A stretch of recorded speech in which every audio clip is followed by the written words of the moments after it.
ನೋಡಿ ಈ ದಿನ ನಾನು ಈರುಳ್ಳಿ ಬೋಂಡ ಮಾಡೋಣ ಬನ್ನಿ. ಇದಕ್ಕೆ ನಾನು ಹಸಿಮೆಣಸಿನ್ಕಾಯಿ ಹಸಿ ಶುಂಠಿನ ಗ್ರೈಂಡ್ ಮಾಡಿಕೊಂಡು ತೊಕ್ಕು ಮಾಡ್ಕೊಂಡಿದ್ದೀನಿ.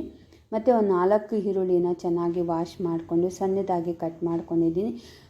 ಪುದೀನ, ಕೊತ್ತಂಬರಿ ಸೊಪ್ಪು ಮತ್ತು ಕರಿಬೇವು ಸೊಪ್ಪು ಇಷ್ಟನ್ನು ಅಷ್ಟೇ ಸಣ್ಣದಾಗಿ ಕಟ್ ಮಾಡ್ಕೊಂಡು ಹಾಕ್ಕೊತಾ ಇದ್ದೀನಿ. ಮತ್ತು 1 ಕಪ್ ಅಷ್ಟು ಕಡಲೆ ಹಿಟ್ಟನ್ನು ಹಾಕ್ಕೊಂಡು ರುಚಿಗೆ ತಕ್ಕಷ್ಟು ಉಪ್ಪನ್ನು ಸೇರಿಸ್ಕೊತಾ ಇದ್ದೀನಿ.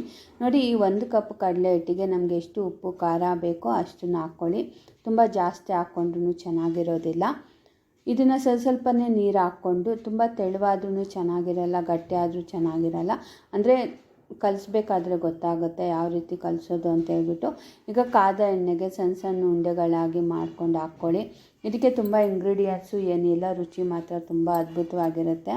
ನೋಡಿ, ಈರುಳ್ಳಿ ಬೋಂಡ ಆಗಿರೋದ್ರಿಂದ ಈರುಳ್ಳಿ ಎಲ್ಲ ಗರಿ ಗರಿಯಾಗಿ ಫ್ರೈ ಆಗಬೇಕಾದ್ರೆ ತಿನ್ನಬೇಕಾದ್ರೆ ಒಳ್ಳೆ ರುಚಿ ಕೊಡುತ್ತೆ. ನೋಡಿ, ಸೂಪರಾಗಿ ಈರುಳ್ಳಿ ಬೋಂಡ ಈಗ ರೆಡಿಯಾಗಿದೆ. ನಾನು ಮಧ್ಯಾಹ್ನ ಊಟ ಸಮಯದಲ್ಲಿ ಮಾಡಿರೋದ್ರಿಂದ ಹೆಸರು ಕಾಳು ಮತ್ತು ಬೀನ್ಸು ಹಾಕಿ ಸಾಂಬಾರು ಮಾಡಿದ್ದೆ.